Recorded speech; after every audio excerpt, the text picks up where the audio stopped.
tonight's meeting to order this evening. We are holding this meeting in our hybrid format as adopted by the board. Folks are able to participate online and in person. So we appreciate all those who are here, including members of the public. We will work our way through the agenda this evening. And first up on that is updates from our friends at the 10th Precinct. Sergeant?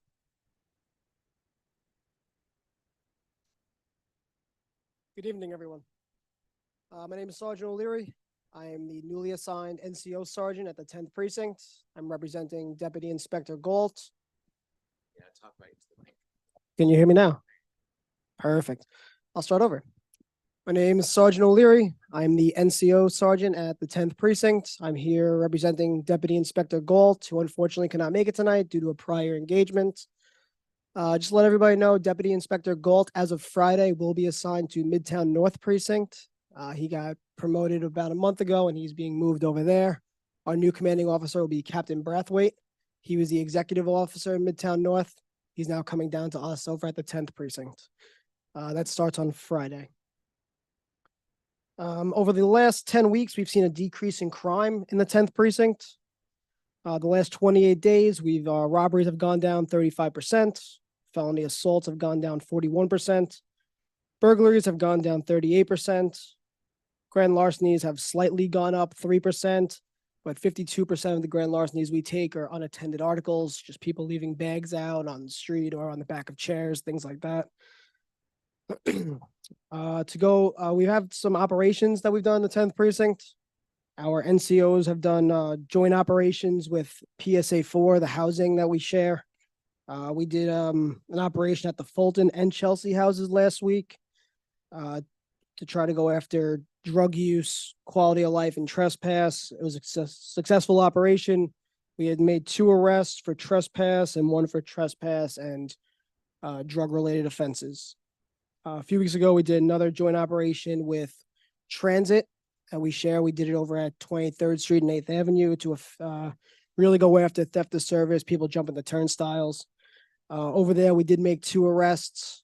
2 arrests we made are from transit recidivists, people who do this on almost a daily basis that jump those turnstiles.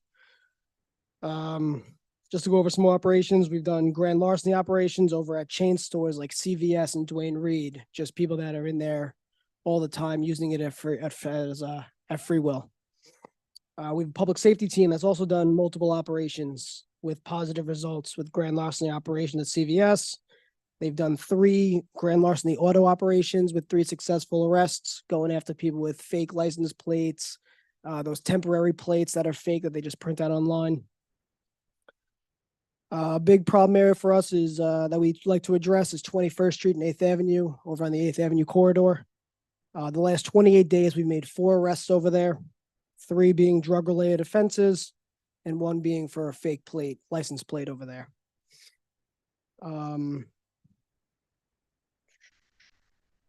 About a week ago, we had an incident over at 540 West 28th Street, if you guys know about that. Just to keep you guys updated, at the moment, it's an ongoing investigation that the 10th Precinct Detective Squad is looking into. But at this time, there is no suspected criminal activity at this time. Nothing else I can really go further into detail on that. That's what I was told by our Precinct Detective Squad, just to relay to you guys. Just that there's no criminal activity at this time. Do we have any questions? Oh, sorry. That's okay. Inga, just one sec. If you can also address a chronic area we hear a lot about is sort of Lower Chelsea, 8th Avenue corridor, sort of 16 to 23. Any updates or things you can speak to in that area? So before I was the NCO sergeant, I was the FTU sergeant, the field training sergeant, where all the rookies would come to me and I would train them. And when we did that, we really hit on the 8th Avenue corridor. So from March of this year to about October, I was the field training sergeant with all the rookies. And we were posted all along 8th Avenue from really 17th Street up to like 26th Street. And unfortunately, right now, we didn't get any new officers in the past 6 months. So we have not had steady foot posts over there. But my NCOs, my YCOs, he's one of them. We at all times go over and do directives over there. and we're really driving down crime, looking for mostly drug arrests, trying to just keep that away from our area. We have multiple schools along the 8th Avenue corridor. So at all times, from anywhere from Monday to Friday, 6 a.m. to 8 p.m., we always have at least 1 or 2 cars along the 8th Avenue corridor, besides the patrol sectors that are told by their platoon commander to do directed patrols over there as well. Question?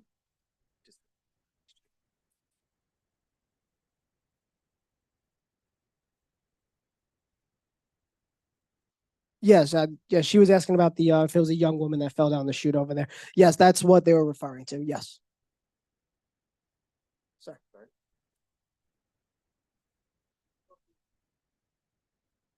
Yes.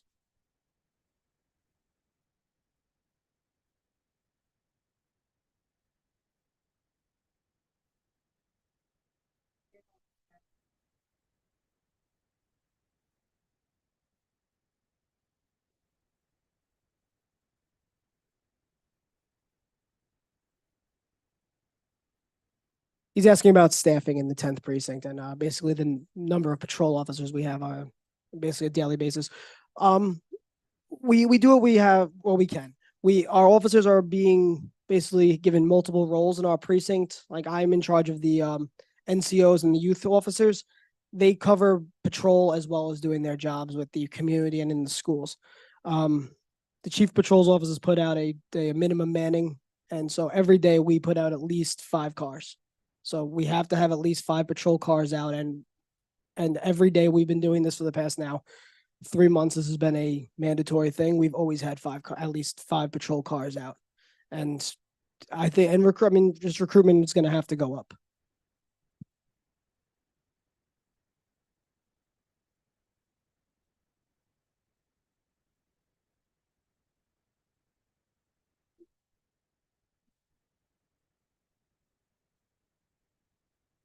I don't have that exact number for you. The total task I can give.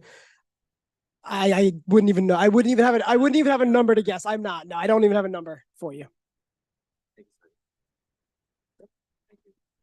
Appreciate it. Thanks for being here. Thank you for that. And for questions, my iPad turned off. Sorry, everybody.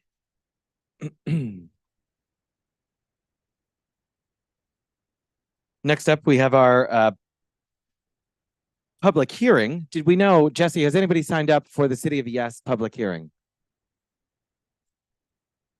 We think they're for general public session to see if they are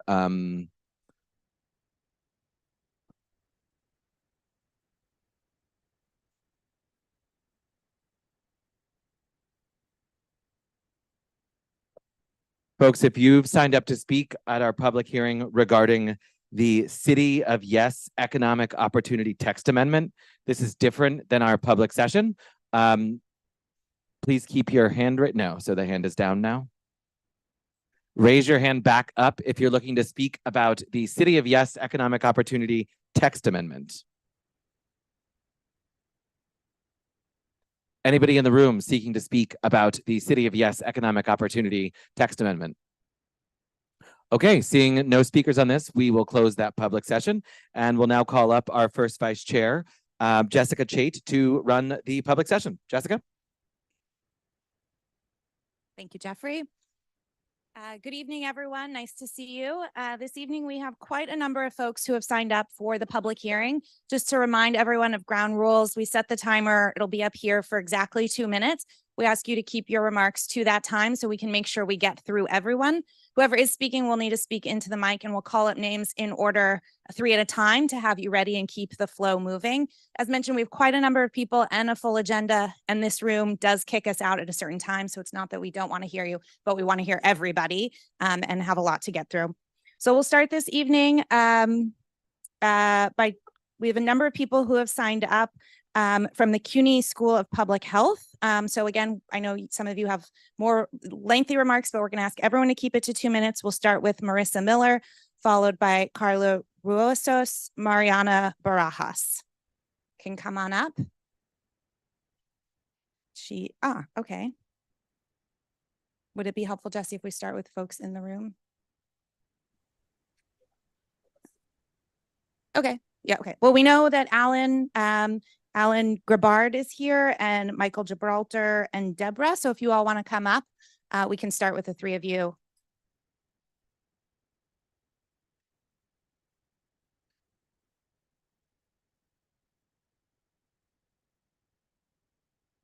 Alan? Yeah. Yes. All Great. right, thank you. I speak on behalf of about 30 residents of West 57th Street between 9th and 10th Avenues. And we have a statement here. As residents of West 57th Street, we have experienced an influx of new people living at the Watson Hotel for over 3 years. The Watson is located at 440 West 57th Street, an initially sheltered homeless men during the pandemic, before becoming a humanitarian emergency response and relief center in late 2022, and it now houses immigrant families. The current situation on West 57th Street between 9th and 10th Avenues has become untenable for residents. Our surroundings have become increasingly unbearable due to the following issues. Number one, incessant noise from moped and electric bike alarms that go off continuously all day and night. The frequency of these alarms has increased exponentially after the city installed a quite sizable bike rack in front of the Watson Hotel to park these two-wheeled vehicles used by delivery drivers. And at any given time, the bike rack holds over 50 mopeds, many unlicensed, with dozens of tethered e-bikes. Additional noise comes from groups congregating on the sidewalks around the hotel and bike racks, shouting, smoking, and playing loud music, especially disturbing at night. Number two, pedestrian safety risk due to the large number of bike and moped riders who use the sidewalks rather than the streets for their mode. Number three, fire hazard risk. And this is especially important for those people who live directly next door to the Watson Hotel, like myself, due to the large number of e-bikes that are chained to that scaffold. Do those e-bikes charge on the scaffold in the hotel? We have no idea, and neither does the fire department, which I've called several times. Trash pileup due to DSNY's inability to clean around the large bike rack and mopeds, as well as discarded litter from groups. Thank you. Thanks, Alan. Start. Continuing that document, suspected illegal activity related to the black market renting of e-tablets to the delivery drivers in front of the Watson Hotel that bring shady individuals to our block every day in unregistered and uninspected automobiles with paper license plates. Traffic hazards, where ingress and egress of the parking lot on the south side of the block is severely impeded by these mopeds and bikes, placing citizens at risk. The bike rack is situated in metered spaces and a no standing anytime zone. Clear violations of New York City's traffic rules and regulations and New York State vehicle and traffic law occur daily on the street. We cannot sleep, we cannot safely cross streets or walk on our sidewalks. We fear potential fires from e-bikes, and we abhor the illegal activity that's been drawn to our street. Our well-being is deteriorating, as is our shared quality of life. The city of New York has ignored its laws and the protection of its existing neighborhood residents. We residents of West 57th Street refuse to let the situation continue. Theft of our parking spaces on our streets and associated revenue from meters and citations, theft of our quiet enjoyment, with stressful moped alarms being set off around the clock. The actions taken by the city have eroded our block, stealing value from our properties and harming neighborhood real estate owners that have rightfully paid their taxes for years. That is why we are formally organizing a neighborhood block association to pursue legal action against the city.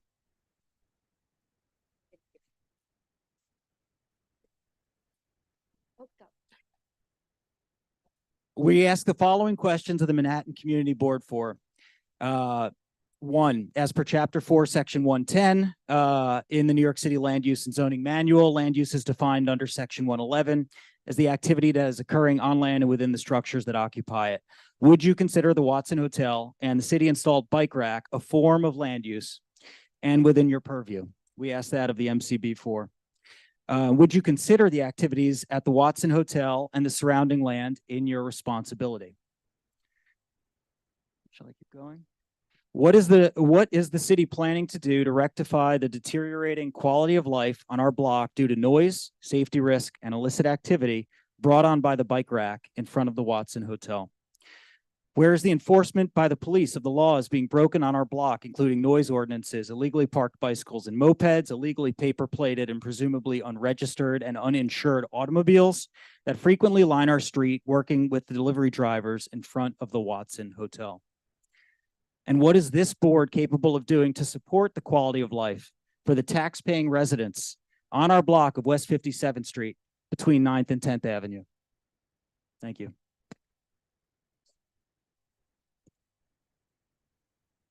Might be your first time here, so I just want to acknowledge that we take these concerns seriously, and we will, the right committee will address these and be in touch. So thank you. We're going to go to, is Jacqueline Lara here?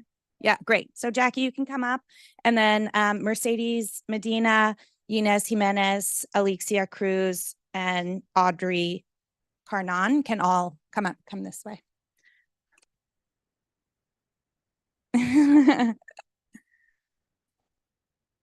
Jeffrey took it tonight. Oh, hi. Thank you. Hi. I'm here to complain also about NYCHA because these developments still belong to them. These developments still belong to them, and they have to enforce laws. We have pit bulls in the yards that are getting loose, and one almost killed my dog.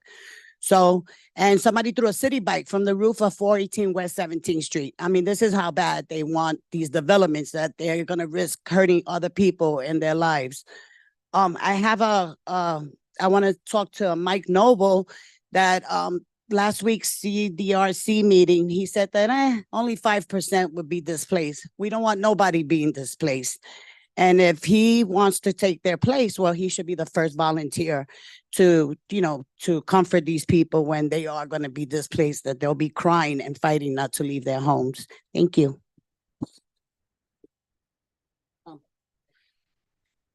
Is Mercedes here? I don't actually see Mercedes, but she signed up. No? And Inez Jimenez, Alexia Cruz, and Audrey. Come on up. Is that, yeah, come on up. Yeah, come, both of you, and then you'll just go one after the other. Come this way. And if you can just say your name and then your 2 minutes. You can give your, en español, es bien. En español. Okay, gracias. Okay. Me dirijo a todos ustedes para decirle que esto, mi nombre es Inés Jiménez. Me dirijo a todos ustedes para decirle que estoy de acuerdo con todo lo que ustedes, el plan que tienen para realizar para nosotros, porque estamos viviendo en una situación muy difícil.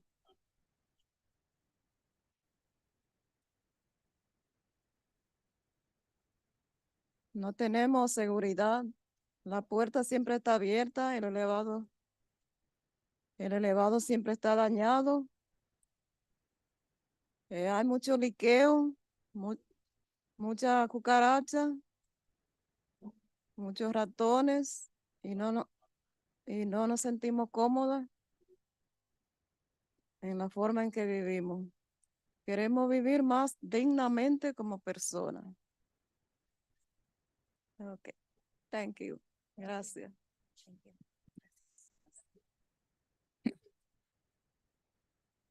And just also say your name. My name is Alexa Cruz, and I'm always here. And I'll continue fighting for NYCHA. I'll continue fighting for NYCHA. The last time I went to a meeting in Fulton, and there were obstacles, there were policemen, and there was a lot of things going on. They didn't let me go in because, I feel that if I'm on the opponent's side, I have the right to be in those meetings.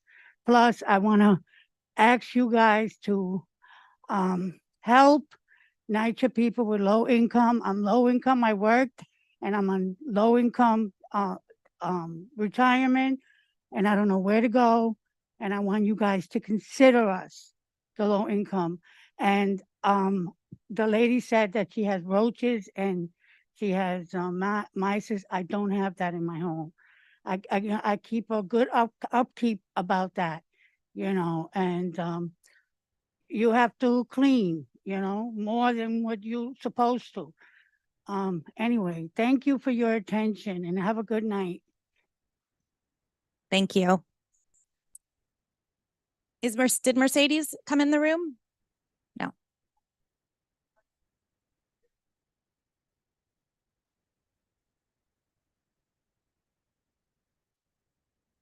Okay, we can take in the future, they need to sign up before 6:45, but we can place the sign up here. Actually, if they want to go ahead and come up right now, and we'll quickly, please have them come on up.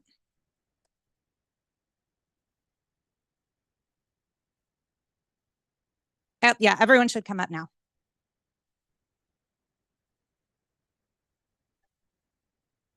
Yeah, we will. And if you can say your name, because we don't have you and we want to make sure we're recording you in the minutes. Go ahead, please. Hi, my name is Nancy Chapman. I'm a long-term resident at Nitro, and I also work for the city. And the reason that I am here is because of the conditions, the long-time conditions and the multiple floods and the mold and the things that are really broken. I am here and I did vote for the demolition because I really feel that is the only way. I also have a couple disabilities and medical issues, and it's the only way to have an apartment that is really fit for habits, fit for living, if you will. So I'm here to let you know that I went to many meetings, read the literature. I've been in New York for 66 years, and I just really feel I need to speak out because I need a place to live. And I really hope that it could be healthy. And the only reason I can't see with the stuff I witnessed and I know is in my walls and my closets and my ceilings, you can see it, you can feel it. And some of my medical issues, they say, are because of the mold. So I am here to say yes to the demolition and anything you could do to support us. Again, my name is Nancy Chapman. I work for the city and I'm a native New Yorker. Thank you. Fulton.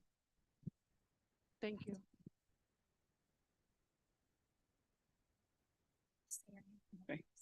Hi, good evening, everyone. My name is Yiyi and I live on Fulton. I've been in the working group since the beginning all the way till the end. The reason why I joined the working group because I heard what the plan that was gonna go for FEC site. So I wanted to understand what's going to happen to us. I wanted to give my opinion. I want to be really educated and know the full fact of what's going to happen with our home, with my home. So a little bit about myself. I live with my husband, my teenage daughter, and my infant daughter, 4 of us in 1-bedroom apartment. Been on the waiting list for 13 years. So when I heard about this project, automatically I assumed, oh, I'm going to get transferred. Nope, it's been on pause. Okay. So I went to the tour that Essence, they did a building up in, I believe, I forgot where. They had a tour. So I went for the tour. I saw the amenities, what they have in the buildings. And I said, this is what I want. This is what my family wants and needs. I don't want to be coming into a lobby, just look at mailboxes. I want to be able to walk into a lobby and have a lounging area where I could sit down and just have all these great amenities, rooftop terrace, a kids playroom, community room, just something that we see in these market rates, affordable housing. Why not have something like that? Why still have the same layout, walking in a building and mailbox and not feel secure? Because we have homeless people walking in just because. So I'm doing this for my family and I've been all for it from day one. I've gotten threatened. I've gotten called at for what? But this is for my family. I'm still going all the way. No one scares me. No one's going to stop me. This is for my family. And thank you. Thank you so much for listening to my opinion. Yeah.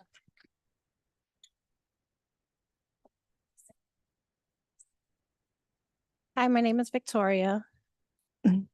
I've been a resident in Fulton since 2006. When I first moved there, I felt like the community was safe. I'm raising 2 little girls and it's been a rough couple of years. We've dealt with numerous fires in our building. on my floor. And last year it was really scary. There's no security in the building. There are no fire alarms in the hallways. So homeless people and drug addicts, you know, I feel bad for them, but they're coming into our buildings and they're staying there and they're causing really dangerous circumstances for the residents. That's my major concern. Aside from the deplorable condition the buildings are in, the health hazard that, you know, living with asbestos and you know, toxic paint causes, my kids don't feel safe going in and out of the building. We were followed into the elevator the other day by somebody who didn't live there. I'm scared for my life living where I am. I've applied numerous times to be transferred out.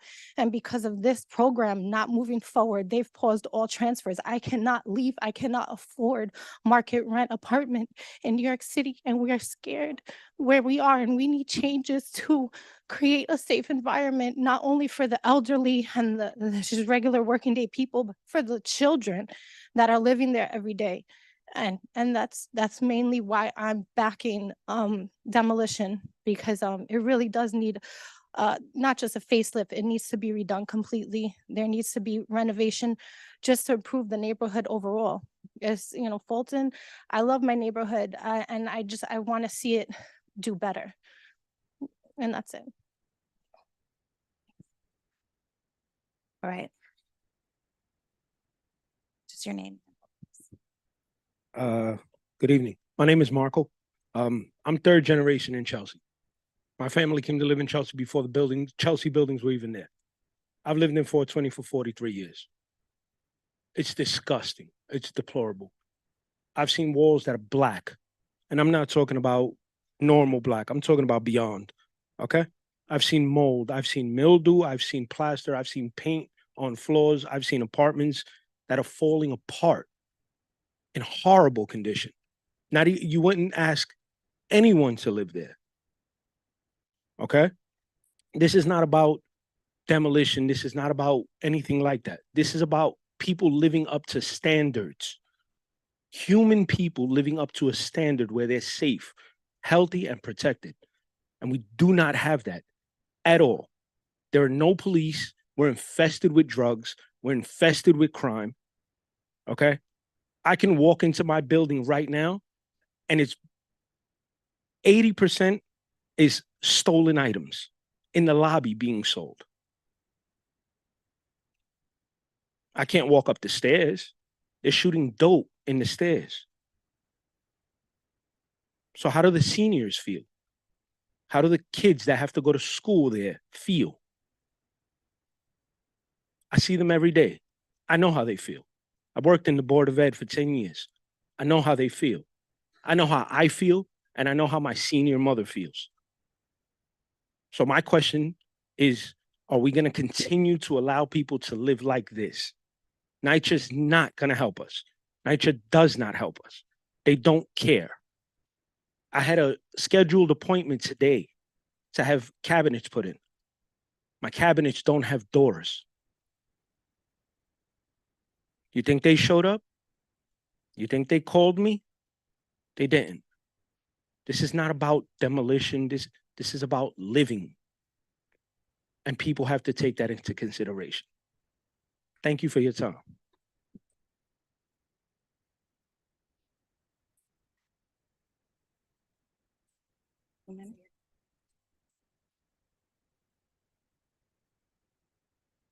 Good day. My name is Leshelle Dawson, and there's a saying that you should pray to God for what you have and everything that he has given you, and then you ask him for what you need. I've lived in NYCHA my whole life, from a newborn to now. So thank you, NYCHA, for allowing me the opportunity to have a consistent and sometimes overwhelming apartment that is just overwhelming. However, as a toddler, I was diagnosed as a chronic asthmatic, and due to the lead, the dust, and the mold in the pipes, I was recently diagnosed with year-round allergies due to the dust, the buildup from the bathroom vents, the rust, the pipes, the molds, and the water-damaged cabinets that also cause pests.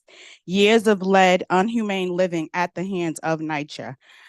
I have had to be an exterminator to the pest, a maintenance man, skilled trade contractor, to the repairs, a janitor for cleaning my hallway, and even a housing assistant and attorney at times, as I advocate for my needs and expressing my rights and going to court for unpaid rent because of things that I had to pay or repairs that I've made in my own apartment.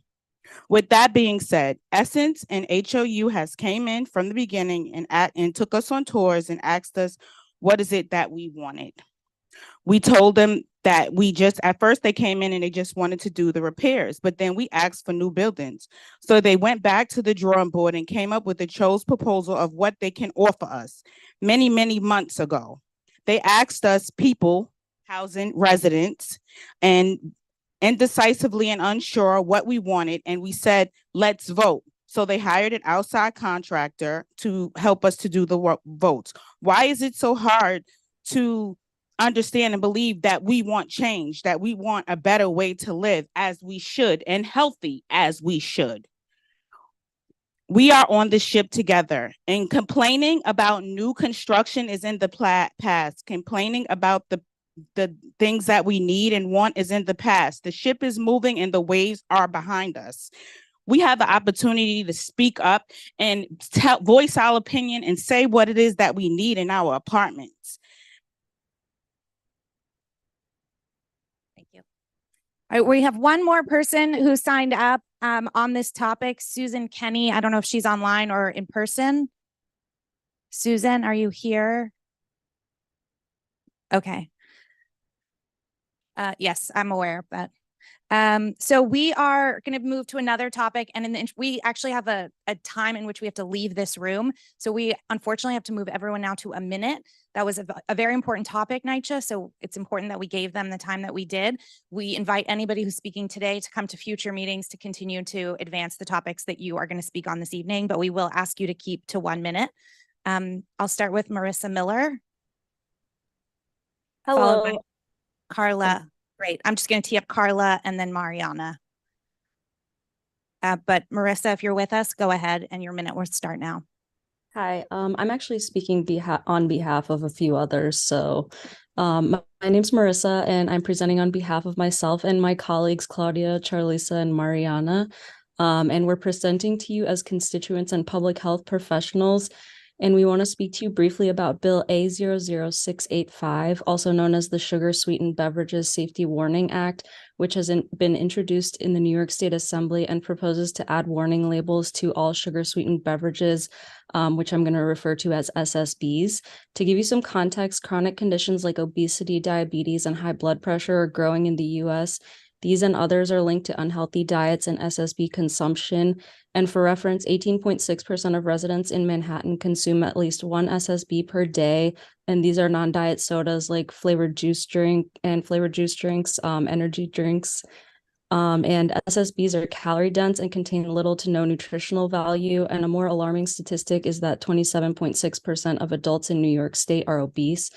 Studies have shown that warning labels have a positive impact on population health through instigating behavior change, and warning labels on SSBs would reduce consumption and will increase knowledge of health risks, which would prevent chronic medical conditions associated with SSB consumption. We believe this bill would be an effective way to address the health issues caused by excessive sugar intake. All sugar-sweetened beverages must carry a warning label informing consumers about the potential health risks. This bill is not intended to limit choices or dictate what people should consume, but to provide them with the necessary information to make informed decisions about their health. The effectiveness of warning labels has been proven in other areas also, such as tobacco products. Passing this bill is a step towards a healthier community and reducing the burden of chronic diseases, and we strongly encourage you to support this bill by writing a letter to your local assembly member. Let's work together for the health and well-being of our community and New York. And please feel free to contact us with any questions via email. Thank you, Marissa. time. Before we lose you, can we just check, is Genesis Nivar, or were you speaking on behalf of Genesis also? No, just Mariana, Charlisa, and Claudia. Okay, we didn't have a Claudia signed up, but that's great. Do you want to bring over Genesis, who has signed up on this topic also, as well as I think Scarlett Rodriguez? Do we have those folks? Great. Great. So Genesis, we would ask if you could keep your remarks brief if they are on in a similar vein. but you have. Hi. You have Yes, does everyone hear me? Just want to make we sure. do. Okay, perfect. I'm so sorry. Um, just have to. Okay, so good evening, everyone. My name is Genesis Navarre. Just like we heard recently about sugar sweetened beverage, I also want to discuss a bill that addresses sugar sweetened beverage consumption. It is Bill A05107, sponsored by Assemblymember Reyes. This bill imposes a tax on sugar sweetened beverages. The way it works is that distributors will be charged 1 cent per ounce and can then decide to charge the consumer. So this tax is going to be helpful because it'll discourage consumption of sugary sweetened drinks by raising their prices. Right now, New York State adults drink 23.2% of adults drink at least one sugar sweetened beverage per day.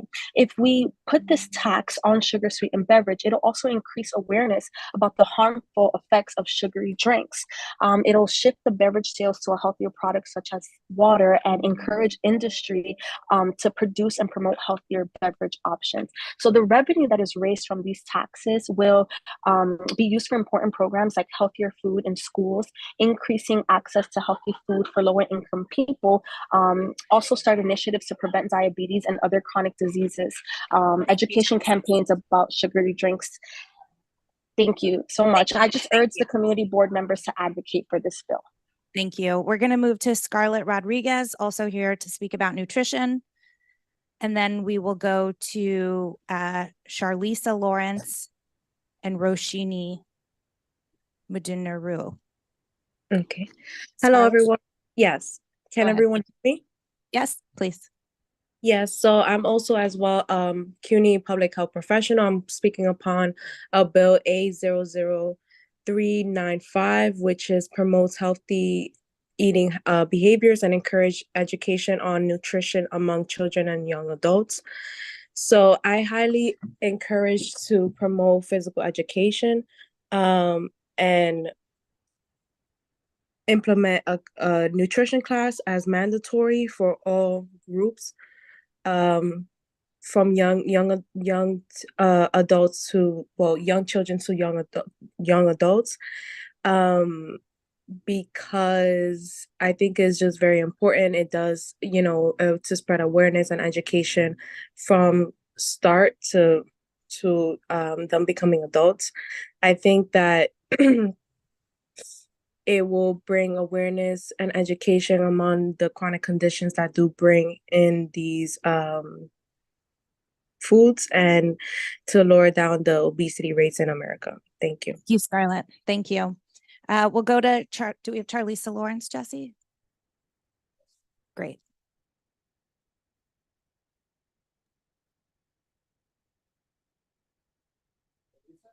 Charlisa, if you want to take yourself off mute, and then you'll be followed by Roshini. Marissa just presented on my behalf. Okay, great. Thank you. Yeah. Okay, Roshini. Hello, my name is Roshini Mudunaru, and I am also a public health professional, as well as a constituent. And today I wanted to talk to everyone about child poverty in New York City. Child poverty rates in New York are some of the highest in the country, with nearly 1 in 4 children living in poverty and children of color being disproportionately affected. Evidence strongly suggests that providing an intervention during prenatal to 3 years of age and early childhood is integral in the determination of a child's future physical, mental, emotional, and social well-being throughout their lifetime. One such intervention that I would like to highlight here is the Mother and Infant's Lasting Change Allowance, which was proposed in Bill A06197 in the New York State Assembly. Following the precedence of the successful child tax credit, which was a national program that was able to reduce child poverty levels by 29 to 43%, Bill A06197 aims to invest in mothers and children. For the families who qualify, it offers $1,000 per month for the last 3 months of pregnancy, continuing into the first 9 months of a child's life. Then $500 are provided for the last 9 months of participation. The milk allowance would empower low-income families and mothers to financially support decisions that would benefit the health of not only themselves, but also their children. And this could translate into more successful and equitable outcomes leading into adulthood. So for these reasons, I ask that you send a letter showing support for the milk allowance to local assembly members of New York City. Thank you so much for your time. Thank you, Roshini, and thank you to the CUNY Graduate School of Public Health for recognizing the role of Community Board 4 and sending their students here today. We'll shift now to Carlo Russos. Do we have Carla? Okay. Do we have Michael Barrett? Great. Yes. Can everyone hear me okay? We can. Go ahead, Michael. All right. I will try to be as brief. First and foremost, I want to thank Jesse Bodine. I reached out to him about this matter, so thank you in advance. So I wanted to reach out. I am a Chelsea resident, and I wanted to notify folks that the buildings at 413 and 415 West 22nd Street have been recently purchased as a mega mansion, thus evicting multiple families and removing beloved neighbors in our Chelsea neighborhood. Within the past week, well, actually now 2 weeks, construction has built a nearly 2-story penthouse addition to this framework. I live across the way, and I'm speaking on behalf of all my other neighbors, as well as the recent communication from the Block Association to the Landmarks Preservation Committee, that this will greatly impact the charm and preservation of this historic and landmarked area in the Chelsea Historic District. I've done my research and I can confirm both buildings are within that landmarked category. My neighbors and I are extremely distressed that our visibility will be greatly decreased, but also greatly impact our future property values and impact our future economics. As you can see, we're going to lose many gorgeous views of Chelsea Market, the Freedom Tower, and in general light and visibility. The structure can be seen from Street View on 9th Avenue between 22nd and 21st Street. As someone who's invested in the property and I live in a landmarked historic district, this was surprising and disheartening to see such gratuitous work being done in a soon-to-be mega mansion, creating an obstruction that is above and even higher than neighboring area with all the other preserved townhouse on this block. I implore that the Community Board, the Landmarks Commission, as well as the Chelsea Land Use Group do not let this work proceed. I reviewed and learned that this is a mock-up for review, but I do truly appreciate everyone's time. And as a working class New Yorker, I really value everyone taking the time for me to express this concern. Thank you. We're going to move. We will take that up at the Chelsea Land Use. Meanwhile, we are going to we are going to call on Miriam Fisher. Great, Miriam, and then followed by Lisa Wager. Go ahead, Miriam. This is more addressed to the police officer who left. I had my hand up. I didn't know if it was appropriate. The meetings in my district are only in person. I'm not that mobile and I haven't been able to attend. I have concerns about robbery in the building. The officer I spoke to denied it was happening, which was a little unbelievable, and it was a fruitless conversation. And also another concern in the area is there's been robbery of the postal boxes, and I've been to the local post office. They said it's been documented on video, they're aware of it, and to just go to the post office every time I want to mail something with a check in it, because the checks have been rewritten and people's bank accounts have been cleaned out. I spoke to somebody, it happened, it isn't rumor, it has been happening, and it was verified at the post office. So this was something I wanted to speak about. Thank you for raising it. We will, Jesse is in regular contact with the precinct, and we can be sure to address your concerns with the officers who are here this evening. Okay. We're going to move on to Lisa Wager. Hi, can you hear me? We can. Go ahead, Lisa. Hi, I'm Lisa Wager, Director of Government Community Relations at the Fashion Institute of Technology at the SUNY College on West 27th Street. I'm here to share a few FIT updates. Postmodernism, Irony, and Contradiction is opening tomorrow in FIT's Art and Design Gallery. That's the glass box at the corner of 27th and 7th. This exhibition showcases the work of 27 second-year associate degree fashion design students, and their garments explore postmodernism's ironic contradictory aspects. Sorry, 1 second, Lisa. Someone's coming in somehow over you. Can we mute them, Jesse? Okay. Sorry, Lisa, if you can now unmute yourself and then you can resume. Sorry. So it's really cool. There are 27 garments. There's a lot of deconstructing of the notion of good and bad taste in high and low fashion. The show runs through January 31st. So bring your friends and family in town for the holidays. Give them a peek at the future stores and another reason to know that New York City is the creative capital of the world. The gallery is open every day from 9 a.m. to 5 p.m. And here's a wonderful opportunity to shop local and find unique treasures. FIT and the Garment District Alliance are teaming up to host a holiday pop-up shop featuring apparel and fashion accessories all manufactured in New York's Garment District. Vendors will offer an array of sportswear, hoodies, gloves, jewelry, stationery, swimwear, home crafts, wood products, and handbags. The shop is open Tuesday and Wednesday next week, the 12th and 13th, from noon to 5 p.m. in the Reeves Great Hall, which you enter on 28th Street, just west of 7th Avenue. So stop by, cross things off your gift list. And of course, you deserve a treat as well. Support local artisans, makers, and manufacturers. Do well and do good. It's all great. And have festive, restive, restorative, and tasty holidays. Thank you. Thank you. We'll move on to Randall. And then just so you know who's up next, hopefully Michael Hirachi and Claire, followed by Julia. Oh. Okay, sure. Michael Hirachi. Michael, can you hear us? Did you want me? This is Michael Hirachi. Did you want me to talk first? Yes, please. Go ahead. Your minute can start now. 1 minute? Sorry, 1 minute. Go ahead. Okay, so we need to invoke the Genocide Convention with the World Court, which is the ICE International Court of Justice. I am sick and tired of having anti-Semitism weaponized. We cannot focus on the poor, the hungry, the education, the transportation in our country, but yet our local, state, and regional partners have a hard time mentioning Palestinian people. We need to invoke the Genocide Convention with the World's Court immediately to address the issues and the war crimes that is happening on behalf of this so-called state of Israel. Israel is a terrorist state.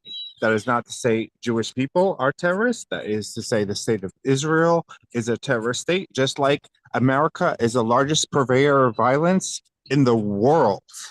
That is your minute. Thank you, Michael. Thank you. We're going to move on now to Claire. Claire is not here. Julia Lazarus, not here. And were we able to find Randall? Okay, Mike will be our final word on this evening, and you have 1 minute, Mike. Okay, I guess you're talking to me. That's you. You're up. Just a brief comment. You know, when Jackie Lara mentioned my name, my ears perked up. I want to let everybody know that when I speak at these other meetings, it is on my own behalf. I don't represent the board. Just to let you know that part. And to the people who are so concerned about security in the developments here, you know, part of the meanwhile plan that Essence and Related have worked on with NYCHA will have a security plan in place, hopefully by the end of the year, which means foot patrols, working with cops, and the rest of it. So that's something to look forward to.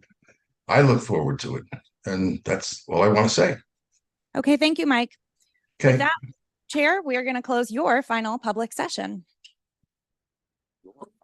And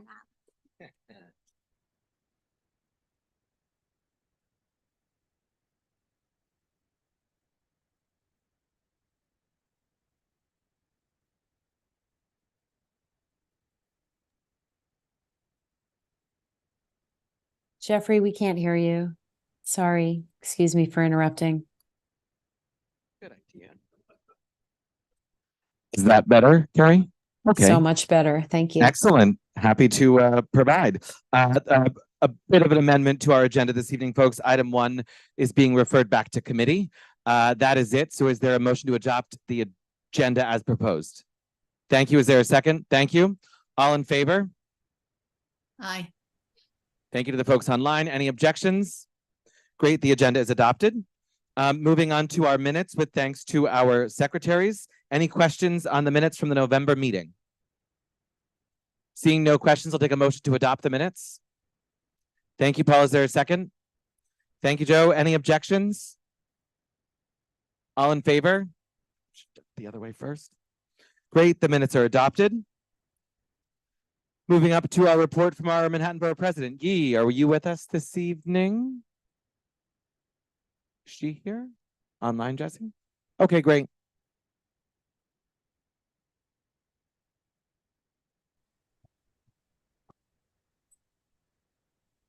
Yiyi, are you with us? Yes, can you all hear me? Yes. All right. I haven't seen you guys for a long time, but happy December and hope everyone has a safe and joyful holiday. First of all, we want to thank everyone who joined us in distributing much needed food to families for Thanksgiving. Our office had held numerous events across the entire borough, giving away hundreds of turkeys and over 10,000 pounds of produce and groceries at community centers, schools, and NHHs. For those that want to join us at future events, please sign up for our volunteer corps on our website, manhattanbp.nyc.gov. And also thank everybody who was able to join us during the leadership training series 2 weeks ago. We appreciate everyone's participation in our mandatory trainings, as well as additional trainings on the land use, city data, and other topics. For those who are interested in viewing these sessions, we will be sharing them on our website in the coming weeks. Okay, so some announcements. First of all, our office budget department will be hosting information sessions for those who are interested in applying for capital funding. Our first session is tomorrow, December 7th for schools and December 14th for organizations and agencies. The information can be found our website is the first our homepage on the top of our homepage. And also the current open meeting law is set to expire on July 1st, 2024. Ahead of this statute expiring, the New York State Committee on Open Government will issue a report to the governor and New York State legislatures on the application and implementation of hybrid meeting, as well as recommendations related to the use of video conferencing moving forward after July 2024. So our office is hosting this public hearing to gather feedback from the public on the benefits, strengths, challenges, and shortcomings of video conferencing and hybrid meetings, as well as recommendations for how to improve access, participation, and overall engagement in local public meetings. All testimony will be submitted to the New York State Committee on Open Government. Those are looking to provide testimony can do so in person on December 14, also December 14. A lot of things happen on December 14 at 11 a.m. in the large conference room of our office located at 1 Center Street, 19th floor, or virtually. The link is also on our website. So that's all. If you have any questions, I'll be happy to take. Thanks, Yiyi. We appreciate the update. We've got to keep to our getting out of here on time this evening. So we're going to continue on with updates from our electeds tonight. Of course, of course. Thank you. No Jesse, problem. is council member here? Gail Brewer? Is she online? Joe, we gotta move on something. So thank you. Okay. Dana's here though, right? From State Senator Liz Kruger's office. Hi, everyone. Can you hear Excellent. me? Dana, the floor is yours. Wonderful. Just 2 quick updates. 2 weeks ago, we introduced a new bill to surrogacy bill S7749, which strengthen rights and protections for New Yorkers involved in surrogacy or egg or sperm donation. And this new bill builds on the framework created by the Child Parent Security Act, which was legalized in 2021. We are also urging the governor to put New York heat in the climate change super fund, which is really important for the climate and environmental work that we're doing, and also waiting for the governor to sign the Tropical Deforestation Procurement Act, which we passed last session, which would prohibit companies contracting with the state to not contribute to deforestation and degradation. We are also gearing up for the upcoming legislative session and recently had a town hall with Barika Williams, Senator Pete Harkman, and DA Alvin Bragg to discuss public safety issues, housing, and the environment. Thank you. Thank you, Dana. Appreciate that update, and our regards to the senator as you guys gear back up to head to Albany.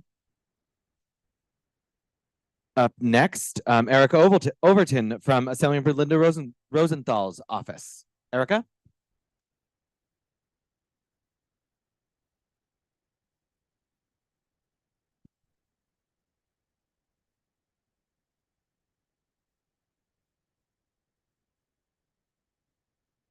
Okay. You want to bring Robin over also?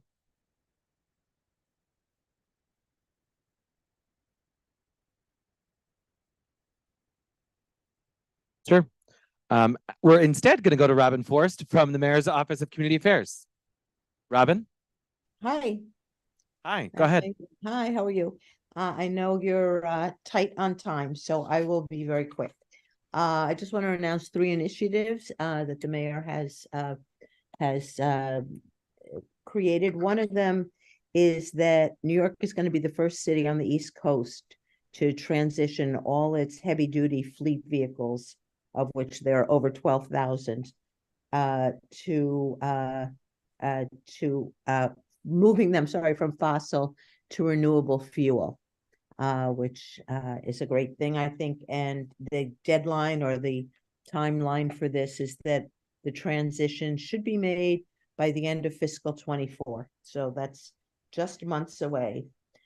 In another initiative, the mayor is working to make thousands of intersections in New York safer than they've been.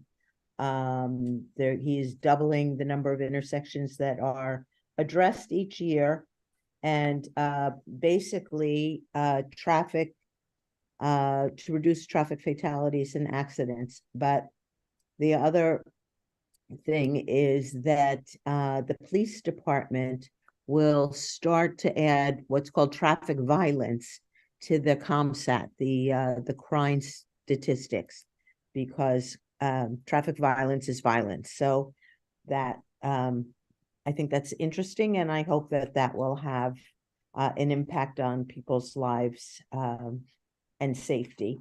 The third thing I wanted to mention relates to mental health. We have all seen issues with mental health and homelessness. The mayor has launched, oh my gosh, I'm sorry, I lost my place. There is a list, I don't know if you're familiar with it, but there is a list of people who are severely suffering from severe mental illness and experiencing homelessness. These people are known, and there has been a big effort to try to remove these people from the streets and into care. There have been 50 people, half of the 100 hardest to reach New Yorkers who are living on the street, who are now in behavioral situations, either in hospitals or supportive housing, and hopefully getting the treatment that they need. In addition, homelessness outreach has referred in the last year 70% more people into shelter compared to prior years. So I know we have a way to go, but I think the numbers are moving in the right direction. And with that, I will stop speaking and answer any questions that anybody may have. Thanks, Robin. Appreciate the update this evening. We're moving right through our reports with no questions tonight, just because we have a curfew on our exit to our room this evening. And you might not be able to hear it online, but there's incredibly annoying construction going on upstairs. So I appreciate everybody's patience in the room this evening as it is tested here at Pier 57. And is Erica here? Okay. Curtis Young from the Public Advocate's Office. Curtis? Hello, everyone. Happy holidays to you all. I'll be very, very brief. First off, I want to just give you a few updates. Following the most recent announcement of budget cuts, our office is working to protect essential services. The Public Advocate believes that these broad cuts to essential programs do harm to our communities across New York. He is pushing the administration to ensure the city upholds its fiscal responsibility and moral responsibility at the time. Also, he testified and gave remarks before a council. An alarming number of fires have been caused by lithium-ion batteries powering micro-mobility devices. So he's been working to elevate that issue. The Public Advocate highlighted concerns surrounding the risk associated with the use and storage of the devices, and more to come on that. Just a few updates on December 14th. Announcements, rather, we are having a town hall stop and frisk event. You can find more information and to register at Town Hall on our website. Actually, you can find the link there. And we're also having a December 18th House of Worship Safety Forum. You can also pose questions to the Public Advocate, as with all months, by watching Ask the Advocate on News 12.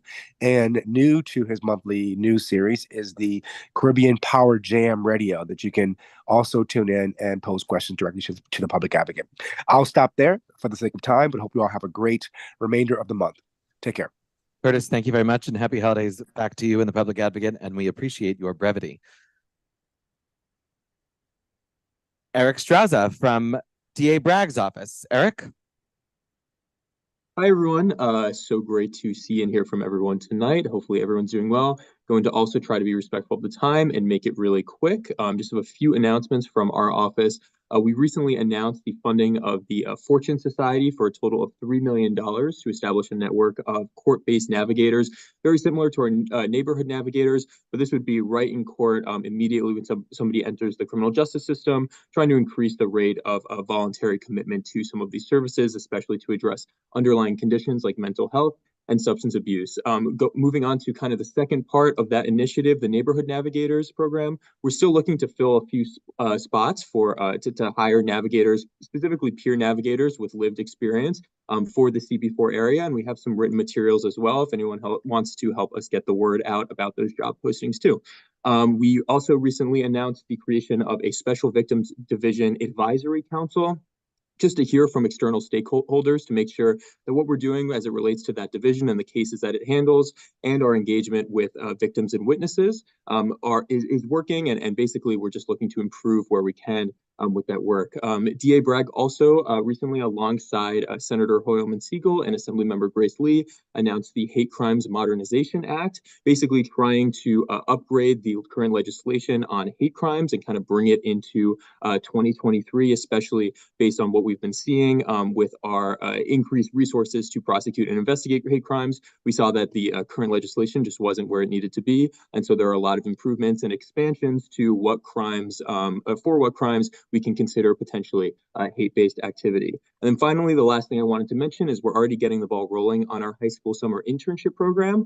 We recently held our first virtual information session, but we'll have more coming up. So if anyone wants more information on that or wants to help get the word out to other external groups and partners, please let me know. I'll be happy to provide some info on that. I think that's all I got, so I'll hand it back to you, Jeffrey. Thanks so much.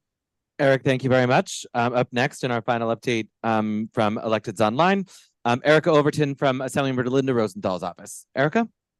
Hey everyone, Erica Overton. I promised Jeffrey I would be very brief. So OCM, the Assembly member wrote a letter to Governor Hochul urging her to move staff members from other state agencies as well to hire additional staff members after finding out at the Senate hearing that the agency only has 37 staff members, which is an abysmal amount considering the number of smoke shops selling illegal cannabis. So we'll keep you updated on that. We also wrote to New York City Cannabis after our office found out that CB4 had not been notified of a cannabis grower showcase happening in Hell's Kitchen. So the Assemblymember wrote to them asking that there be a uniform process for notifying community boards when there are showcases. They responded and said that they are implementing a holistic outreach plan. So we will see what that looks like moving forward. The Adult Survivors Act, the look back period for the Adult Survivors Act ended on November 23rd. Over 3,000 people filed cases against their abusers. But as the Assemblymember mentioned in her op-ed in MSNBC, there are still a lot of other people who missed the deadline. So she is working with Senator Hoylman Segal and other colleagues to discuss a potential extension. And she also introduced legislation that would address the issue we saw at Columbia University, where Dr. Haddon's patients were not notified of his conviction, preventing them from filing a case against him. So the AM's bill would correct this wrong by requiring institutions to notify patients when a doctor has been convicted of sexual abuse. Last but not least, the Assemblymember also introduced legislation regulating artificial intelligence in the housing world. Studies have shown that people are denied housing because of AI systems employed by developers during the tenant selection process for an apartment. Systems often confuse applicants with similar names. So if you happen to share a name with someone who has committed a crime, has bad credit, you could be denied an apartment and not even know it. So the AM's legislation would put guardrails on this process to ensure people are given a reason for the denial, a right to appeal, and that the AI systems are tested regularly before use and throughout the process. I hope that was short enough, Jeffrey. I just sent you a text saying thank you. We appreciate that update and always our regards to the Assemblymember, also as she prepares to head back to session in Albany in January. So thanks, Erica. And just in time for an in-person presentation and updates from State Senator Brad Hoylman Segal with us. Senator, are you ready or you want to? Okay, sure. Do you want to? We walk across. Come on, do you mind? Better for the camera. Good evening, State Senator Brad Hoylman Segal. Good to see everyone tonight. A few things to report. One, just wanted to thank the community board again for your insistence in pushing the state on supportive housing at the Bayview former women's correctional facility. We are making great progress. Large part of that, if not the major part of that, is Community Board 4's vision in connection with that amazing property. It's going to be entirely state funded, so we don't have to worry about the project cratering like the last one did. Thank you, Joe. Thanks for reminding me. That's true. So I just saw Catherine Garcia this evening at a holiday party and thanked her in the state for listening to us in the community. So I wanted to mention that. Secondly, it was World AIDS Day, as many folks probably know, on December 1st. On that day, the governor signed a bill of mine into law, which you can read about in our board report that Natalie so ably prepared. But it establishes the LGBTQ long-term care facility residents Bill of Rights. That's a lot of words, but basically what it means is older LGBTQ folks who are in residential facilities will now have protections from discrimination specifically for them. And that's important because on World AIDS Day, we recognize the fact that there are tens of thousands of New Yorkers with HIV/AIDS, and they're growing older thanks to antiretroviral drugs, and they need to be protected where they live. And one place is certainly in our long-term care facilities. So I was happy about that. Third, the Adult Survivors Act, a bill that I sponsored with Assembly Member Linda Rosenthal, closed on November 24th, meaning that if someone was abused as an adult, they won't have this window any longer to file active civil claims against their abusers. But I'm very proud of what it accomplished. Over 3,000 people came forward to file claims for civil liability. This is not guilt or innocence. This is about liability against their abusers or institutions that may have protected them. Everyone from Donald Trump P. Diddy, to a former governor of New York State, to, you know, even colleagues of mine. But what's so important about it is that this type of trauma takes time to process. This statute of limitations previously was very short, in some cases 5 years. And this gave those folks another opportunity to seek justice and, frankly, to identify predators who still may be in contact with victims. Third, congestion pricing. I know there's a lot of support, but concern about it in our neighborhoods. I think folks saw the Traffic Mobility Review Board report. I'm happy that they did support a number of suggestions from the community and local elected officials and me, including the main point, which is if you live in the zone and you leave, you're not going to be charged, because that's decongestion, not congestion. And that's an important point. We're going to have to continue to, you know, encourage and rally support for it moving forward, because there are going to be attempts to chip away at the basic precepts of congestion pricing. But I will say there are a couple of concerns that I want to have ironed out. One is emergency vehicles, particularly the Red Cross, which is in our Senate district, Meals on Wheels, God's Love, We Deliver. There's a question as to whether they qualify under the TMRB's classification for government-sponsored emergency vehicles. We're going to get that ironed out. I hope at the end of the day they will. But there are going to be a number of public hearings, and I would expect that the community board would weigh in on that. And then I don't want to take up too much time, but Midtown Community Court is an issue that a number of us have been working on, both elected officials, community board, for my colleague, Councilmember Botcher, and others. We have really good news on that front. After many conversations with the chief judge and actually a visit of him, this is Rowan Wilson, who was recently named to the position and approved by the state Senate. Happy to have supported him in that regard. We think that we can secure 5 days a week to resume its services pre-COVID. In fact, to let you know about that is the Office of Court Administration, the courts, as they're generally known throughout the state, have submitted a budget request to do just that. So that's really big news. Again, thank you, Community Board 4, for standing alongside us. We had a number of press conferences and rallies. I've never had a rally outside of a courthouse, but we had one, and I think they heard us loud and clearly that the services they provide in terms of diversion, in terms of helping people who need the support, who are recidivists, who have mental health issues, who engage in shoplifting and sex work and addiction. They need those services, and the model that Midtown Community Court has implemented is truly visionary. So I'm glad they're going to be back opening 5 days a week. We got them from 1 day a week to 2 days a week, but now we're going to get 5 days a week. So I'm proud about that.